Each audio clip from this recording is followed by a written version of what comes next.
En esta oportunidad voy a hablar de un texto titulado Sobre verdad y mentira en sentido extramoral de Friedrich Nietzsche, un texto nunca publicado en vida, de que se tienen pocas referencias, pero muchos comentarios.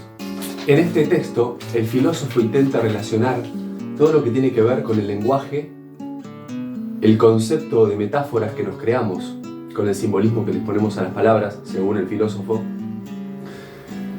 los significantes y significados de verdad y mentira, y cómo nosotros, los seres humanos, a través de los simbolismos que le ponemos a esas metáforas, creamos ficciones que terminamos creyendo como verdades.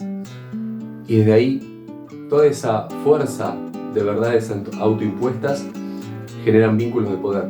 Friedrich Nietzsche fue el filósofo del poder, el que iba y está en contra de todo lo establecido, de la deconstrucción de lo que se nos da como verdad, ¿no? El máximo ejercicio de la filosofía, quizás. Su libro La voluntad de poder fue disparador para muchos otros filósofos como Michel Foucault, el autor de Historia de la Sexualidad, este es el volumen 2. También otro filósofo del siglo XX relacionado con el poder. Según el texto, la máxima obra del engaño, del autoengaño quizás, es la obra maestra de la ficción que nos generamos con el lenguaje. Nos creamos edificios de conceptos y máscaras que nos tapan verdades, y quizás, según Nietzsche, la verdad es la mentira mejor impuesta.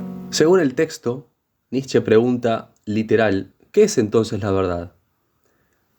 Un ejército móvil de metáforas, metominias, antropomorfismos, en resumidas cuentas, una suma de relaciones humanas que han sido realzadas, extrapoladas, adornadas poética y retóricamente y que, después de un prolongado uso, a un pueblo le parecen fijas, canónicas, obligatorias. Las verdades son ilusiones de las que se ha olvidado que lo son, metáforas que se han vuelto gastadas y sin fuerza sensible, monedas que han perdido su troquelado y no son ahora consideradas como monedas, sino como metal. Aprendemos con el lenguaje y llegamos a la realidad a través de él. Tiene una construcción psíquica de la personalidad muy fuerte y de una visión de lo externo muy grande. Es quizás una de las cosas que más nos genera pensamientos, o la única, la que nos genera sensaciones y representación, cómo nos generamos representación a través del lenguaje. Nietzsche pregunta, ¿concuerdan las designaciones y las cosas? ¿Es el lenguaje la expresión adecuada de todas las realidades? El estoicismo es una filosofía que se basa en el equilibrio, en el no dejarse dominar por las pasiones. Está muy en boga hoy, aunque es una filosofía bastante antigua, utilizada más que nada por los romanos. Algunos representantes son Séneca, Marco Aurelio, y no voy a hablar tanto de esto porque si no va a ser un video muy largo y no es la idea. Y hay conceptos e ideas del estoicismo que son muy aplicables y están aún más vigentes quizás que nunca. Pero lo que hace Nietzsche y lo que no se sabe es que a veces tomamos esos mantras o esas imposiciones de conceptos o ideas que se transmiten como verdad, nuevamente la verdad, que es lo que trata Nietzsche en este texto, que nadie la desconstruye, nadie las trata. Se toman así y punto. Son aplicables, más que nada, son fáciles de entender. Nietzsche va a eso y critica el estoicismo. Se sabe poco de esto, de esta cuestión de la crítica, más que nada a los conceptos impuestos, al lenguaje.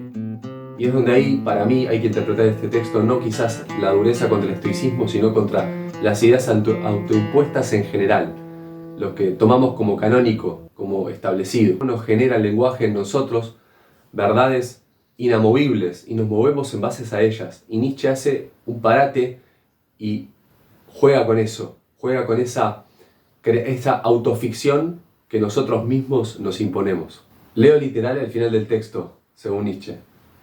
Mientras que el hombre guiado por conceptos y abstracciones únicamente con esta ayuda previene la desgracia, sin ni siquiera extraer algún tipo de felicidad de las abstracciones mismas, aspirando a estar lo más libre posible de dolores, el hombre intuitivo, manteniéndose en medio de una cultura, cosecha a partir ya de sus intuiciones, además de la prevención contra el mal, un flujo constante de claridad, jovialidad y redención que afluyen constantemente. Es cierto que cuando sufre, su sufrimiento es más intenso, e incluso sufre con mayor frecuencia, porque no sabe aprender de la experiencia y una y otra vez tropieza en la misma piedra, en la que ya había tropezado anteriormente. Es tan irracional en el sufrimiento como en la felicidad. Grita como un condenado y no encuentra ningún consuelo. Cuán distintamente se comporta el hombre estoico ante las mismas desgracias. Ahí la crítica sutil al estoicismo según Nietzsche. Él, instruido por la experiencia y dominándose a sí mismo mediante conceptos.